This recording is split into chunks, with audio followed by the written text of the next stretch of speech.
Hey fish people, welcome back to the channel.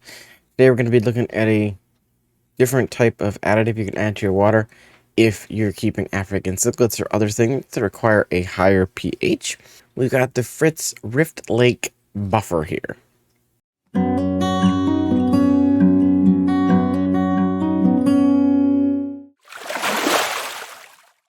So this stuff is going to be good for, again, people that are keeping African cichlids or other fish that are going to want a higher pH. If you're like me, I have super soft water, super low pH water. Comes out of the tap at 6.5, will settle at 6.0 after about a day of being in the tank. So I typically used crushed coral. Now, if you're someone that doesn't like the look of crushed coral, or you're worried it'll get depleted too quickly, you want to prolong its lifespan, or you just don't want to use it at all, then this right here will be a good product for you. So what this is going to do is it kind of looks almost like Kool-Aid or, say, powdered iced tea mix.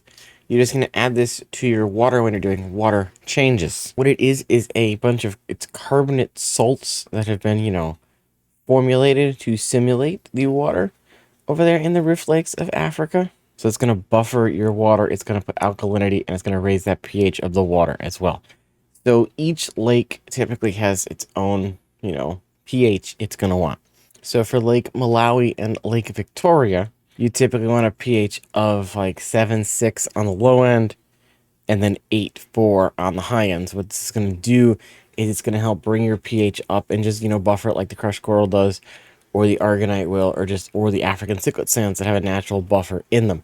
And for Lake Tanganyika, it's going to want to be even higher. You're going to want to be upwards of about 9. So this is just going to be a great little additive you can put in your water.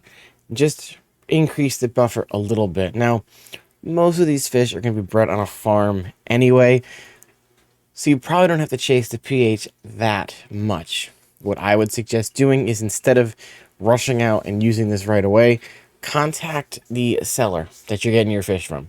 All my African cichlids have either come from Live Fish Direct or Dave's Rare Fish. I ask them, I'm like, what pH do you keep your fish at? And then I'll try and put it within a couple of percent points of that pH. So if they tell me that they keep their pH at 7.6, and I can keep my African cichlid tank at about 7.4, 7.6 with the crushed coral, I'm going to start using a little bit of this just to prolong the crushed coral. Because as the acid in your water hits that crushed coral, it's going to wear down faster. So it's just going to be something to increase and prolong the lifespan of that crushed coral, which is my primary substrate.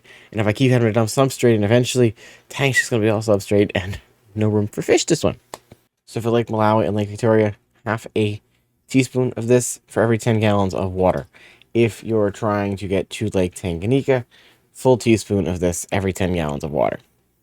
And again, this is just to try and help buffer your pH up and get you to where your fish will be slightly more comfortable. Most of the time, I don't chase pH, but with the African cichlids and me having a low pH of 6, this is just something extra that I can start adding to help bring that pH up a little bit while I'm doing water changes. Won't deplete the crushed coral as much, and it's simple dosing instructions. If I'm changing 20 gallons of water, I'm going to be putting in a full teaspoon to get to the lake of the fish that I'm keeping. So just something, little simple thing you can do there, something to try out. I got mine from keepfishkeepme.com, which is Katie's Tropical's website. I'll put a linkage for you guys to check it out if you want. It's not that expensive either, so it's not going to break the bank if you want to give it a try. As always, thank you all so much for watching. I hope you did enjoy this little quick snippet review of this product here, telling you how it works. Leave a comment down below. Let me know if you've used this or similar things. If you use something else to buffer your water, just let me know. And until next time, I'll see you guys in another video.